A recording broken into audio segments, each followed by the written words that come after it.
പിതാവിൻ്റെയും പുത്രൻ്റെയും പരിശുദ്ധാത്മാവിൻ്റെയും നാമത്തിൽ ആമേൻ.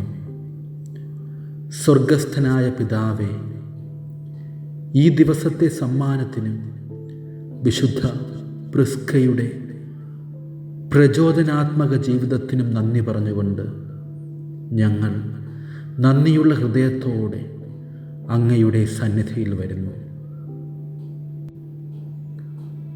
യൗവനത്തിൽ അവൾ വിശ്വാസത്തെ അചഞ്ചലമായ സ്നേഹത്തോടെയും ധൈര്യത്തോടെയും സ്വീകരിച്ചു.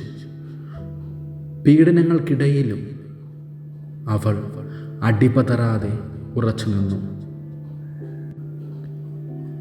ഈ വിശുദ്ധയുടെ ജീവിതം അങ്ങയെ പൂർണ്ണ ഹൃദയത്തോടെ വിശ്വസിക്കുന്നതിൻ്റെ സൗന്ദര്യത്തെ ഓർമ്മിപ്പിക്കുന്നു. ഈ ദിവസം ആരംഭിക്കുമ്പോൾ അവൾ കാണിച്ച അതേ ധൈര്യവും ഹൃദയശുദ്ധിയും ഞങ്ങളിലും നിറയ്ക്കണമേ. അങ്ങനെ ഞങ്ങളും വാക്കുകളിലൂടെയും പ്രവൃത്തികളിലൂടെയും നിന്റെ മഹത്വം പ്രഘോഷിക്കട്ടെ. സങ്കീർത്തകനോട് ചേർന്ന് 27-ാം സങ്കീർത്തനം ആലപിച്ചുകൊണ്ട് നമുക്ക് ദൈവത്തെ പാടി സ്തുതിക്കാം. കർത്താവിൻ്റെ പ്രകാശവും രക്ഷയുമാണ്. ഞാൻ ആരെ ഭയപ്പെടണം? കർത്താവിൻ്റെ ജീവിതത്തിന് കോട്ടയാണ്. ഞാൻ ആരെ പേടിക്കണം?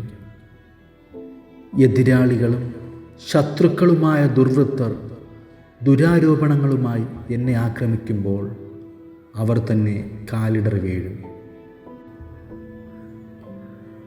കാരുണ്യവാനായ ദൈവമേ, വിശുദ്ധ പ്രിസ്കയുടെ മധ്യസ്ഥതയാൽ വിശ്വാസത്തിൽ ഉറച്ചു നിൽക്കാനും ലോകത്തിൽ അങ്ങയുടെ സ്നേഹത്തിന് സാക്ഷ്യം വഹിക്കാനും ഞങ്ങൾക്ക് ധൈര്യം നൽകണമേ.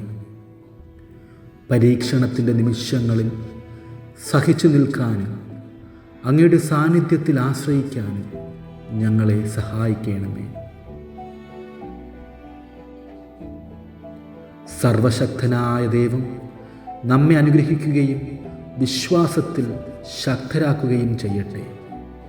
പിതാവും പുത്രനും പരിശുദ്ധാത്മാവുമായ ദൈവം നമ്മെ ഏവരെയും സമൃദ്ധമായി അനുഗ്രഹിക്കട്ടെ. ആമേൻ.